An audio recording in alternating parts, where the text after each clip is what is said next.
Hola, ¿cómo están? Bueno, hoy voy a dejarles la clase grabada para que puedan estar viendo en la medida que puedan. Así que vamos a hacer un pequeño repasito de la clase pasada. Habíamos comenzado con células, ¿se acuerdan que dijimos vamos a hacer este paréntesis para poder entender un poquito, ¿sí? Dentro de la nutrición, de dónde surgen todos los desechos, ¿sí? ¿Cuál es el objetivo de proporcionar a nuestro organismo nutrientes, como habíamos visto los hidratos de carbono, los lípidos, las proteínas, el agua, el oxígeno, ¿sí? Como el objetivo principal eran las células, como las células iban a utilizar todos esos elementos para poder funcionar, para poder vivir, para darle a nuestro cuerpo toda la materia y la energía necesaria para su funcionamiento. Y para poder entender un poquito esto, necesitamos poder comprender qué es una célula, cómo está constituida, cuáles son sus funciones, y un poquito habíamos visto en la clase pasada. Así que yo les voy a compartir el PowerPoint, vamos a hacer un pequeño repaso, y después de hacer ese pequeño repaso, vamos a continuar con los temas que nos corresponden. Así que, bien, les voy a compartir pantalla. Bien, ahí tenemos, ¿sí? Se ve bien claro, ¿sí? Que, como dijimos desde un comienzo de la cursada, somos un sistema abierto, y somos un sistema abierto porque intercambiamos materia, energía e información con nuestro entorno. Bueno, también habíamos visto que la materia en sí, la materia en general, y cuando hablamos de materia decimos materia inerte, seres vivos, ¿sí? Está constituida o se organiza, o podemos eh, ver que está organizada por distintos niveles, ¿sí? Y habíamos visto que en el momento que podemos considerar vida es cuando hablamos del nivel celular. Entonces habíamos visto, podíamos considerar como base, si bien sabemos que podemos hacer un zoom, ¿sí? Para ver cosas aún más pequeñas. Tomábamos el nivel subatómico, ¿sí? Constituido por átomos, por electrones, protones y neutrones, el nivel atómico, el nivel molecular, ¿sí? Las moléculas constituidas por la unión de dos o más átomos, cómo las moléculas se reúnen para constituir, por ejemplo, una estructura que va a formar parte de una célula. En este caso tenemos en el dibujito una mitocondria, y entonces lo consideraríamos como un nivel subcelular hasta llegar a la célula, ¿sí? A partir de ahí podemos decir que podemos hablar de vida. Si juntamos varias células que cumplen la misma función, podemos formar, y son semejantes entre sí, podemos formar el nivel de tejido tisular. Si juntamos varios tejidos con diversas funciones, pero que aportan a una misma función, podemos conformar un órgano. Si ese órgano, reunimos varios órganos también, cada uno con su función, pero que todos aportan a una función distinta o superior, vamos a decir superior entre comillas, podemos hablar de un sistema. Si reunimos varios sistemas podemos hablar de individuos. Si reunimos varios individuos podemos hablar de una población, individuos con características similares que puedan reproducirse entre sí y generar una descendencia fértil, hablamos de una población. Si hablamos de varias poblaciones diferentes, podemos hablar de una comunidad, y si juntamos varias comunidades, un ecosistema. Y si pensamos en la unión de todos los ecosistemas de nuestro planeta, hablamos de biosfera. Bien, entonces dijimos que somos un sistema abierto, nosotros, los seres humanos, porque intercambiamos, ¿sí? Hay una entrada de materia, energía e información que entra a nuestro sistema, sufre diversas transformaciones, y devolvemos al medio externo también materia, energía e información. Otro esquemita más que tienen acá.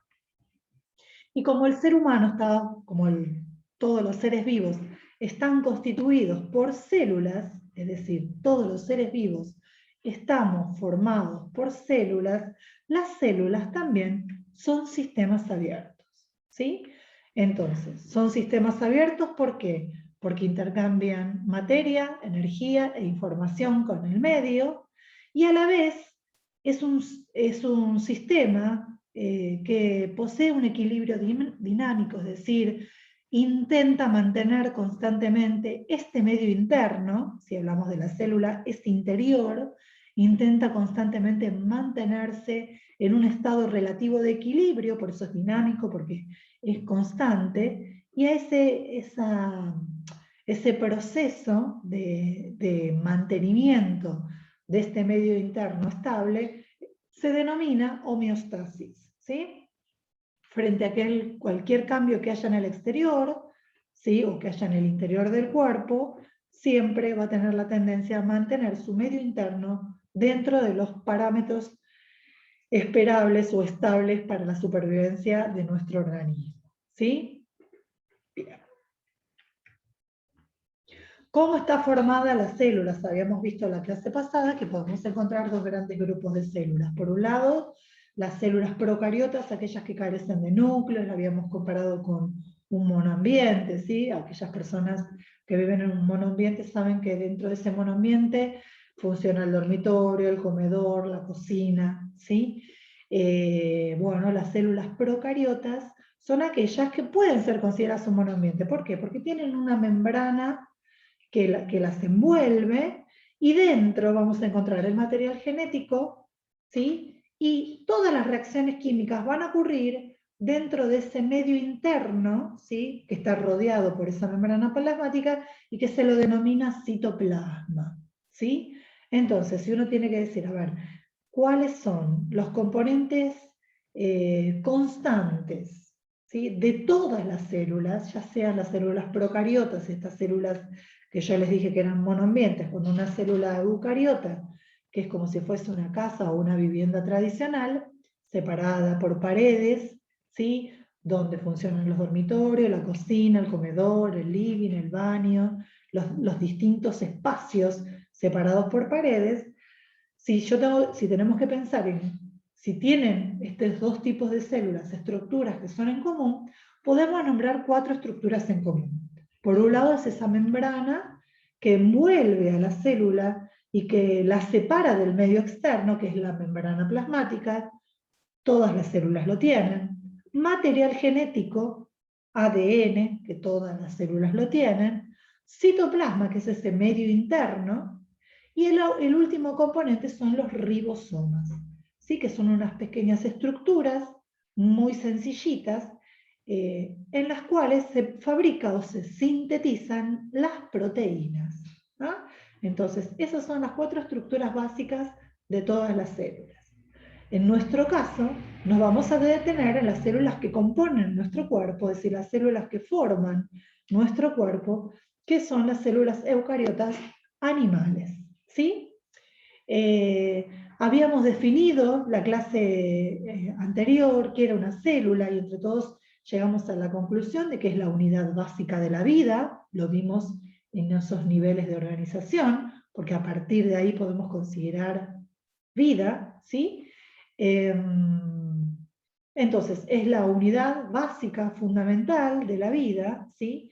Y es esa unidad estructural y funcional de la vida. ¿Por qué estructural? Porque es la que nos da la forma o la estructura, ¿sí? A nosotros, los seres vivos. Y por otro lado, funcional, porque dijimos que cumplen todas las funciones de la misma manera que la cumple un ser complejo como podemos ser nosotros, que estamos formados por muchas células de muchos tipos, y nos reproducimos, crecemos, morimos, respiramos, nos nutrimos. Bueno, una célula realiza realmente las mismas funciones. Bien, en este dibujo que tenemos acá, y si ustedes pueden ver el cursor, todo esto que envuelve es como si agarrara una naranja y yo le hiciera un corte, ¿sí? Y sacara esa tapa que yo corté y mirara hacia el interior. Bueno, esto es un modelo de célula, eucariota animal, donde uno hace un corte y trata de ver en el interior qué encuentra. Y entonces podemos ver que la parte externa, rodeando a la célula, se encuentra esta membrana plasmática, ¿sí? Lo tienen acá el nombrecito, membrana plasmática. Adentro, toda la sustancia que está acá en este interior es el citoplasma, ¿sí? Este citoplasma mantiene un poco su estructura gracias a que tiene filamentos adentro, que se llama citoesqueleto, ¿sí? No es que tiene un esqueleto de huesos, sino que tiene ciertas estructuras que le permiten mantener su forma, entre otras funciones, ¿sí? Entonces todo esto que está acá adentro es el citoplasma, y como estamos frente a una célula eucariota, esto grande que se ve acá es la representación de un núcleo, ¿sí? Donde este núcleo voy a encontrar adentro el material genético, entre otras cosas. Y el resto son estos compartimentos o estos ambientes propios de una casa común, ¿sí? De una casa tradicional, donde en cada uno de estos compartimentos se van a realizar distintas funciones. Después nos vamos a ir metiendo de a poquito en cada uno de esos espacios, ¿sí? O bueno, al menos en los que consideremos más importantes al propósito de esta cursada.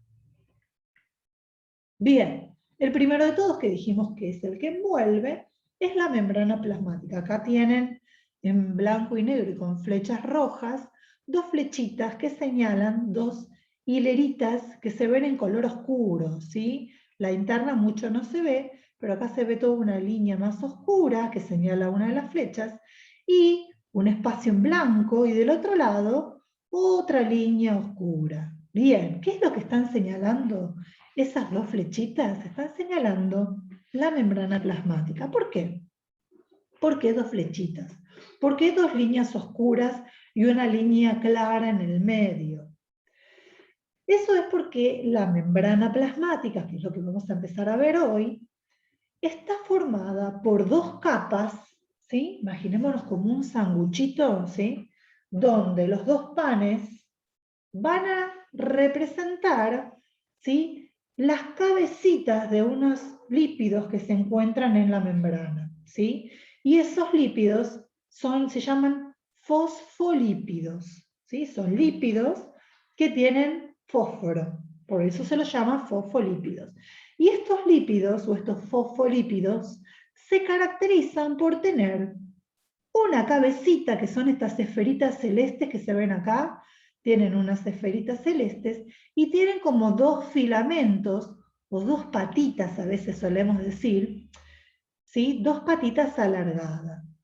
Enfrente o enfrentado, ¿sí? A esta esferita que yo estoy señalando acá con mi cursor, y con estas dos patitas, hay justamente otra esferita que enfrenta sus patitas a las patitas del otro, ¿sí? Cada esferita con sus dos patitas es un fosfolípido, ¿sí? ¿Qué características tienen y por qué están puestos así, con sus patitas enfrentadas? Porque los fosfolípidos, que están compuestos por esa cabecita y esas dos patitas, tienen una propiedad muy particular. Las cabecitas tienen afinidad con el agua, ¿sí? Son amigas, son compatibles con el agua. Se dicen que son hidrofílicas, tienen afinidad con el agua.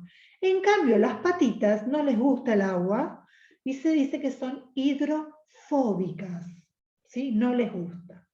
Cuando uno mira una célula y mira el entorno y el interior de una célula, justamente las células están rodeadas por agua por afuera y hay agua por adentro. Por lo tanto, los lípidos, ¿sí? Cuyas patitas son hidrofóbicas y no les gustan el agua, van a tener la tendencia a acomodarse protegiendo esas patitas, manteniéndolas lejos del agua. Y la mejor manera de hacerlo es formando una doble capa de lípidos. Por lo tanto, siempre que se habla de la membrana plasmática de las células, se dice que es una bicapa, bi de dos, bicapa lipídica, ¿sí? Es una doble capa de lípidos. Y entonces, si yo miro la célula desde afuera, voy a ver todas las cabecitas de los fosfolípidos, como si fuese un piso de baldosas. Y si me paro, me meto dentro de la célula, ¿sí? Y miro las paredes, ¿sí? Internas de la célula, voy a ver las mismas cabecitas, como si el piso, las paredes y el techo de mi casa estuviese tapizada por mosaicos, ¿sí? Cuadraditos, en este caso redonditos, tapizando todo el interior y protegidos entre esta primera capa interna y esta capa externa están las patitas que son hidrofóbicas. Por eso a esta bicapa lipídica, el modelo, que el nombre del modelo con el cual se la llama a esta membrana, a la membrana plasmática de las células, es modelo de mosaico fluido. Modelo de mosaico, modelo ¿por qué? Porque es una representación, es un dibujo, una manera de representar algo, ¿sí? Que me es muy difícil de ver a simple vista o a veces con un simple microscopio. ¿Sí? Muchas veces para ver, en la mayoría de las veces para ver las estructuras celulares se necesitan, ¿sí? Microscopios electrónicos, es decir, microscopios que me permiten ver, ¿sí? Detalles que son diminutos, muy diminutos, ¿sí? No lo puedo ver con una lupa, es decir, no lo puedo ver con los ojos, no lo puedo así a simple vista, a ojo directo, no puedo verlo con una lupa, no lo puedo ver con un microscopio común de los que suele haber en la escuela, por lo tanto, que se llaman microscopios ópticos, por lo tanto, muchas veces tengo que darle un color, un tinte a esa célula o a ese tejido conformado por células para poder destacar algunas estructuras. Y con un microscopio electrónico, ¿sí? Poder ver, por ejemplo, la composición de la membrana plasmática. Y dije que es el modelo se llama modelo de mosaicos, dijimos porque es como baldositas que yo puedo ver tanto por afuera como por adentro, sino que también es fluido. ¿Por qué? Porque estas baldositas, es decir, estas cabecitas de los fosfolípidos se mueven, ¿sí? Cambian de lugar con la que está al lado, giran sobre su propio eje, e inclusive, si algún fosfolípido está afuera, puede intercambiar su lugar con alguno que está dentro. Por eso se le dice mosaico fluido, porque tiene esa posibilidad, ¿sí? De movimiento. Las células no es algo rígido, ¿sí? Sino que tienen ese dinamismo en su membrana plasmática de poder cambiar forma, de poder mover sus fosfolípidos. Pero no solamente la membrana plasmática está formada por fosfolípidos, sino que también puedo ver estas estructuras más grandes, por ejemplo, esta que está pintada con naranja o rojo, o estas que están pintadas con un color más púrpura, ¿sí? Color medio lila o violáceo. Porque, ¿qué son estas cosas más grandes que atraviesan? ¿Sí? Algunas atraviesan la membrana desde afuera hacia adentro. Son proteínas. ¿Sí? Vieron que siempre les dije, bueno, nosotros estamos formados por proteínas, somos pura proteína. Bueno, las membranas de nuestras células tienen proteínas. Y esas proteínas pueden atravesar la membrana de lado a lado, o algunas no llegan a atravesar, ¿sí? Sino que simplemente se alojan de uno de los lados de la membrana. ¿Ah? ¿Ven? Acá o acá, ¿sí? Son proteínas. A las proteínas que atraviesan de lado a lado se las llama proteínas integrales. Y a las proteínas que no atraviesan la membrana de lado a lado se las llaman proteínas periféricas. Pero no solamente la membrana plasmática está formada por fosfolípidos y por proteínas, sino que vamos a ver acá como estos pequeños figuras geométricas, ¿sí? Amarillitas, como si fuesen pequeñas antenitas que sobresalen. Bueno, en el exterior, ¿sí? De la membrana plasmática, por fuera de las células, vamos a ver hidratos de carbono, ¿sí? Los hidratos de carbono también se lo pueden llamar hidratos de carbono, carbohidrato, ¿sí? O en este caso, glúcidos, ¿sí?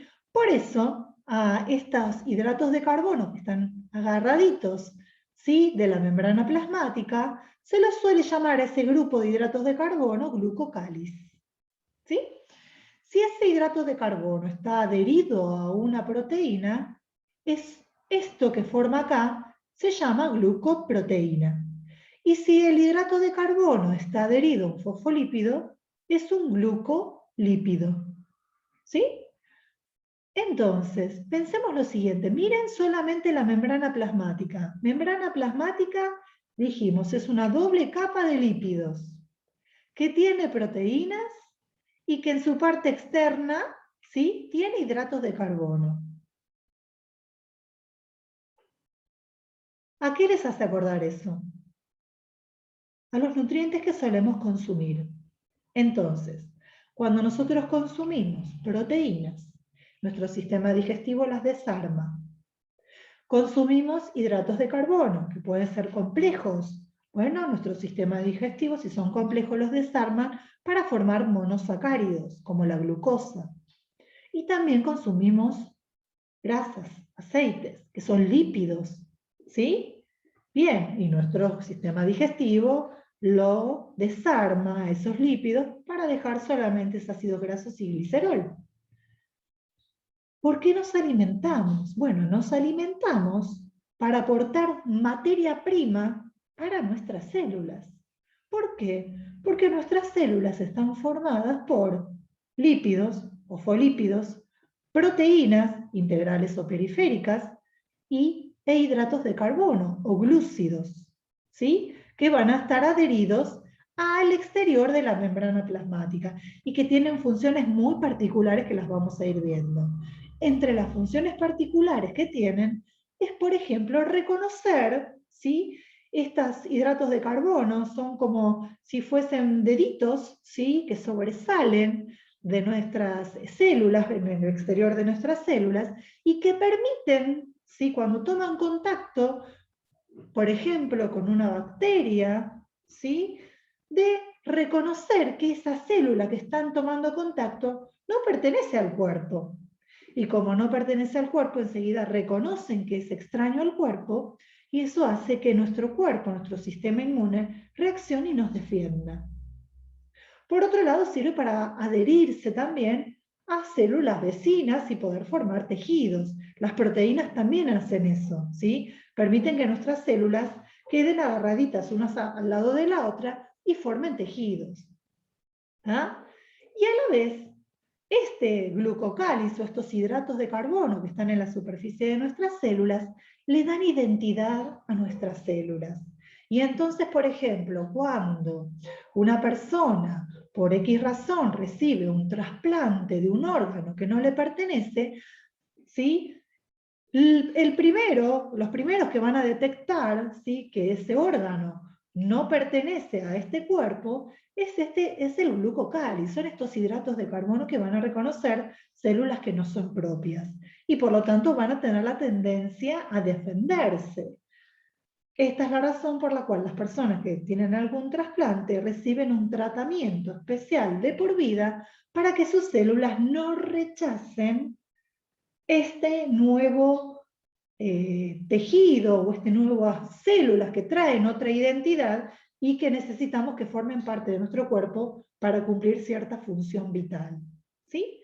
Por otro lado, también podemos pensar, si yo les digo, a ver, ¿de qué grupo sanguíneo son ustedes? Algunos van a decir, yo soy A positivo, otros van a decir, yo soy A negativo, yo soy universal, yo soy el grupo B, yo soy AB. Cada uno tiene un grupo diferente. Y es necesario saber qué grupo sanguíneo tenemos porque ¿nos pueden dar sangre distinta a la nuestra? No, no pueden. ¿Por qué? Porque justamente nuestros glóbulos rojos tienen la capacidad de reconocer cuando aparecen otros glóbulos rojos que tienen en su membrana plasmática otra identidad dada por este glucocálido, por estos hidratos de carbono. ¿Sí? Bien, entonces esto es el formato, ¿sí?, o el modelo de una membrana plasmática, donde acá podemos imaginar que este es el interior, este es el exterior, rico en agua, tanto el interior de la célula como el exterior, por lo tanto los fosfolípidos que están formados por una cabecita que es compatible con el agua, que es hidrofílica, tiene afinidad, van a estar siempre del lado del agua, y sus patitas enfrentadas con la otra capa, porque justamente estas patitas, sí, o estos ácidos grasos, son hidrofóbicos, no les gusta el agua. Además de fosfolípidos, nuestra membrana está compuesta por proteínas, y además de proteínas, en el exterior vamos a encontrar hidratos de carbono. Y otro de los elementos que conforman las células eucariotas animales, no las vegetales, es un cuarto componente que es el colesterol y que le brinda esa fluidez, modelo mosaico fluido, le ayuda a esa fluidez a la membrana. ¿Ah? Bien, entonces, la membrana plasmática, ¿qué función cumple? Bueno, una de las funciones, medio que ya lo dijimos, separa el medio interno, el interior, del exterior de la célula, pero a la vez tiene otra función. ¿Cuál es esa función? Se dice que la membrana tiene una función selectiva, ¿sí? Tiene una permeabilidad que es selectiva. ¿Qué es algo permeable? Algo que deja pasar otra cosa. Bueno, la membrana es muy selectiva en lo que deja entrar y salir de ella misma. ¿Ah? Es una gran protección que tiene la célula de no permitir, ¿sí?, que entre y que salga cualquier cosa. ¿Por qué? Porque si eso pasa, si por ejemplo la membrana plasmática se rompe de la célula muere. ¿Sí? Porque ya no hay control en la entrada y salida de sustancias. Bien, miramos este modelito que tenemos acá. Los fosfolípidos, con sus cabecitas hidrofílicas y sus colitas hidrofóbicas, formando una bicapa lipídica. Proteínas, ¿sí?, que en este caso atraviesan la membrana. Bien, ¿por qué es selectiva? La membrana no va a dejar pasar cualquier cosa. Y para dejar entrar cosas a su interior, puede utilizar distintos tipos de transporte. Por ejemplo, hay sustancias, como por ejemplo el oxígeno, que son moléculas, ¿sí?, muy sencillas y que tienen la facilidad de entrar, ¿sí?, a la célula atravesando esa capa de lípidos. ¿Sí? A esa propiedad, ¿sí?, de poder entrar libremente, se le llama difusión simple. Pero no todas las moléculas pueden ingresar atravesando la capa de lípidos, depende de cómo está formada esa molécula que quiere entrar. Por lo tanto, algunas moléculas van a utilizar proteínas que van a ser como canales, ¿sí?, por el cual las sustancias, que en este caso se llaman solutos, van a poder ingresar y atravesar esa proteína que tiene como un túnel, ¿sí?, en su interior. Y otras proteínas, ¿sí?, no tienen la forma de túnel, pero justamente tienen su estructura, ¿sí?, las proteínas dijimos que tienen 3 dimensiones, en esa forma que tiene la proteína, algunas sustancias o algunas moléculas van a ser compatibles, van a tener esa misma forma, ¿sí? Imagínense como una llave y una cerradura, ¿sí? Yo no puedo poner cualquier llave en cualquier cerradura. La llave tiene que tener la forma justa que encaje en esa cerradura. Bueno, hay sustancias y hay proteínas en la membrana que tienen la forma que es justamente compatible. Y entonces esa sustancia o esa molécula o ese soluto se va a unir a la proteína y la va a dejar entrar como si fuese una compuerta. ¿Sí? Bien, estos 3 tipos de transporte que yo les acabo de nombrar se los llama transporte pasivo. ¿Por qué pasivo? Porque es un tipo de transporte donde la célula no gasta nada de energía. ¿Por qué no gasta nada de energía? Porque las sustancias que la membrana va a dejar entrar son sustancias en las cuales afuera, si en el exterior de la célula, hay mucha cantidad y afuera hay poco. Por lo tanto, la célula no necesita invertir energía para que esas sustancias entren. Y entonces yo me lo imagino de esta manera. Imaginémonos que estamos parados en el andén del tren. Estamos esperando el tren. Y viene el tren. Y el tren viene llenísimo. ¿Sí? 7:30, 8 de la mañana. Vos querés tomar un tren para ir a Capital y cuando lo estás esperando en la estación, ves que la gente está aplastada contra los vidrios de la puerta del tren. ¿Sí? ¿Qué es más fácil? ¿Que vos entres al tren cuando las puertas se abren, o que la gente que esté dentro del tren, cuando las puertas se abren, salgan hacia el andén.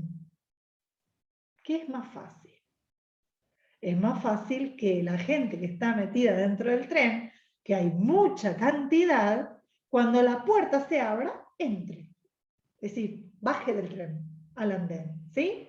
Bien, este tipo de transporte, el transporte pasivo, donde la célula no hace nada, no invierte nada de energía, es porque en el exterior hay gran cantidad de estas sustancias, de estas moléculas, de estos solutos, y en el interior hay poco. Entonces, cuando la compuerta se abre, entran.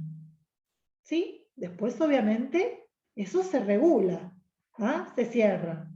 Ahora, si fuese al revés, si adentro hay mucho y afuera hay poco y yo quiero que entre, es como cuando yo estoy parada en el andén y quiero subirme al tren y el tren viene lleno. Necesito, ¿sí?, hacer mucha fuerza, y los que viajan a la mañana lo deben saber, lo deben tener bien claro, necesito hacer mucha fuerza y empujar para poder subirme al tren. ¿Sí?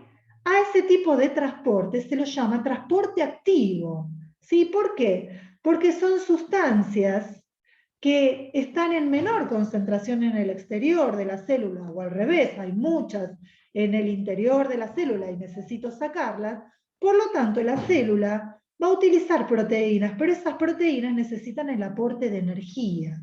¿De dónde la van a obtener esa energía? ¿De dónde saldrá? Yo sé que para reparar mi membrana plasmática necesito los nutrientes que me aportan materia. Y entonces usaré los aminoácidos para construir proteínas propias de mi cuerpo.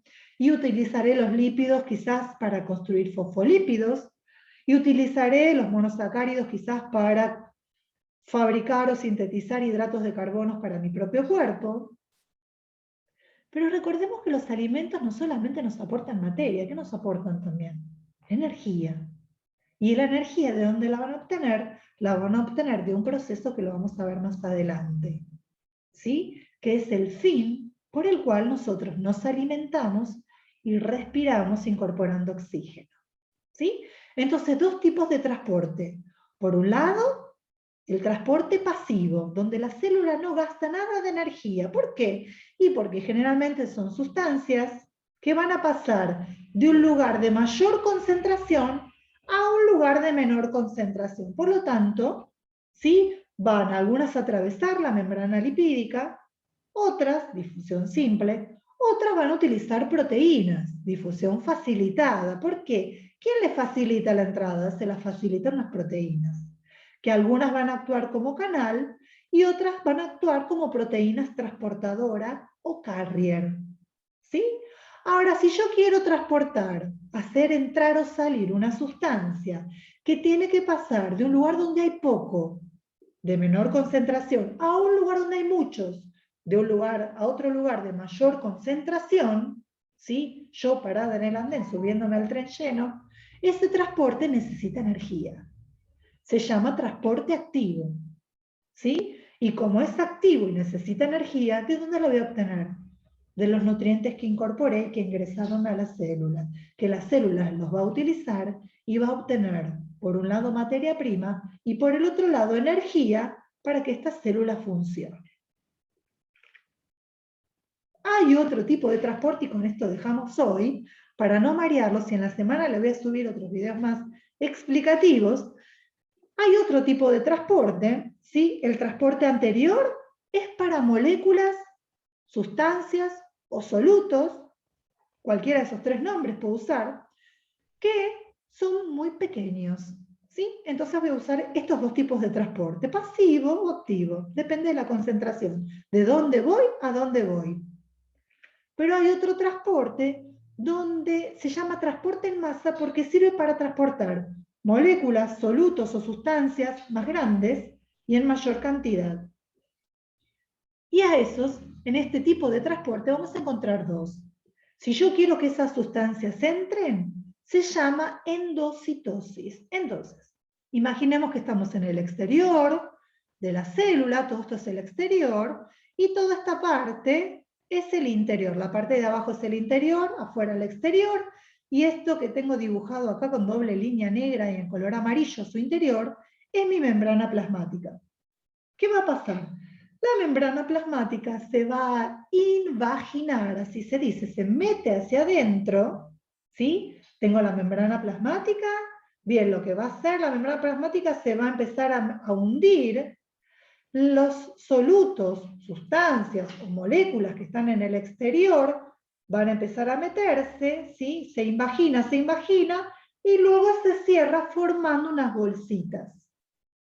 Esas bolsitas después se separan del interior de la membrana plasmática y forman vesículas, cuyo interior está relleno o completito con aquellas sustancias o solutos que estaban afuera. ¿Sí?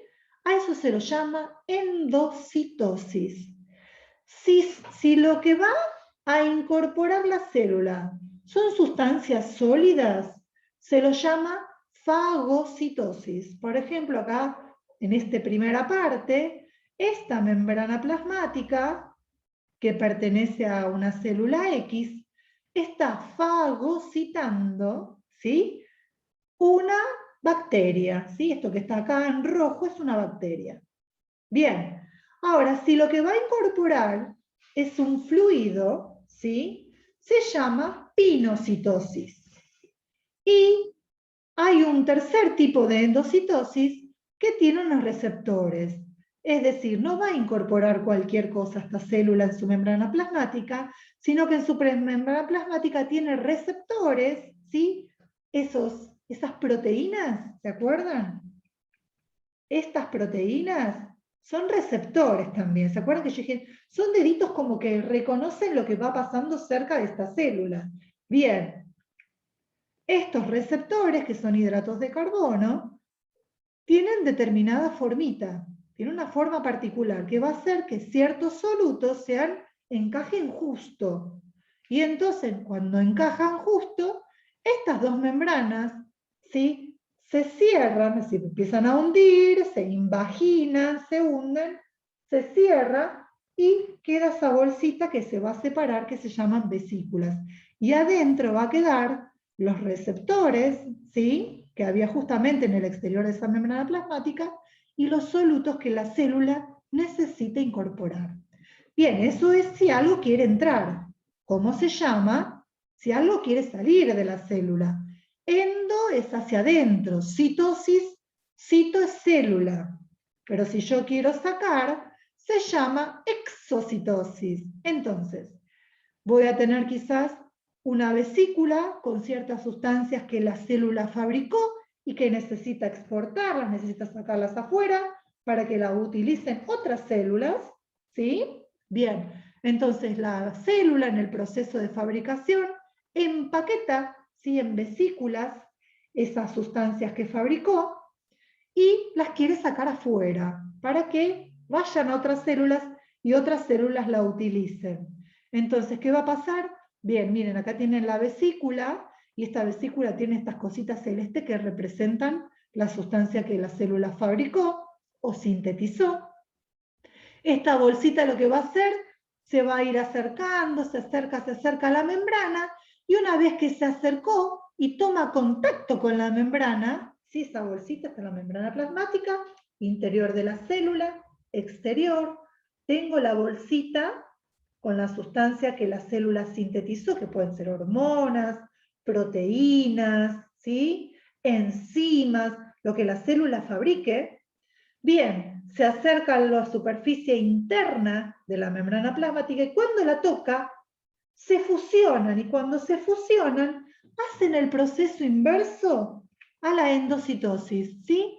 Una vez que se fusionó, se pegó, se fusionó, comienza a abrirse, y una vez que se abrió, saca al exterior la sustancia que necesita exportar. Como una fábrica la célula. Eso lo vamos a seguir viendo más adelante. Bien, entonces, membrana plasmática formada por una bicapa lipídica, ¿sí?, dos capas de lípidos. ¿Cómo se llaman esos lípidos? Fosfolípidos. porque están formados por fósforo y lípidos. Tienen una cabecita que es afín o hidrofílica, ¿sí? Afín con el agua, y colitas, ¿sí? que son ácidos grasos, que son hidrofóbicas. Por lo tanto, se disponen como si fuese una doble capa para mantener, ¿sí? lejos del agua a esas colas hidrofóbicas. A este modelo se lo llama modelo de mosaico fluido. ¿Por qué mosaico? Porque me da la sensación de que son baldosas, que son como cerámicas, que son mosaicos, ¿sí? Tanto si lo miro de afuera de la célula como si lo miro de adentro. También la membrana plasmática está formada o constituida por proteínas y por hidratos de carbono. Y un cuarto elemento propio de las membranas plasmáticas de la célula animal, eucariota animal, que es el colesterol que le da fluidez. Función de la membrana plasmática, aislar el interior y el exterior. Y otra de las funciones es la permeabilidad selectiva, es decir, no deja entrar y salir cualquier cosa, sino que lo selecciona. ¿Cómo hace esto de dejar entrar y salir las cosas, los solutos, las soluciones, o las sustancias o las moléculas, ¿sí? ¿Cómo hace? Bueno, utiliza distintos tipos de transporte. Transportes que no necesita gastar energía, transporte pasivo. Por ejemplo, sustancias que pueden atravesar la membrana de un lado al otro sin dificultad. Ejemplo, el oxígeno, ¿sí? El dióxido de carbono. Son moléculas pequeñas que pasan de un lugar de mayor concentración a uno de menor concentración, y a ese tipo de transporte se lo llama difusión simple. Bien, otro tipo de transporte que tampoco la célula necesita gastar energía es la facilitada. ¿Por qué facilitada? Porque se lo está facilitando alguna proteína. Proteínas que pueden actuar como canales o tener forma de un canal, o proteínas que tienen determinado formato que encaja justo con algunos solutos, y entonces se lo llaman proteínas transportadoras o carrier. Pero existe otro tipo de transporte, que es cuando quiero pasar de un lugar de menor concentración a uno de mayor concentración. Me quiero subir al tren y está lleno. En ese, las células necesitan energía. ¿De dónde la sacan? Del mismo lugar donde sacan materia prima, ¿sí? Para restaurarse, para multiplicarse o dividirse, ¿sí? Bien, de los alimentos. De los alimentos extraen la energía necesaria para que pueda funcionar este tipo de transporte. Pero recordemos que hay un transporte donde si las sustancias o los solutos son mayores, de mayor tamaño, o necesito transportar la mayor cantidad, hay un transporte que se llama transporte en masa, que si las sustancias entran, se llaman endocitosis, y si las sustancias salen, se llaman exocitosis. ¿Sí? Bien, llegamos hasta acá y terminamos con membrana. Vayan leyendo el próximo tema, que es el núcleo.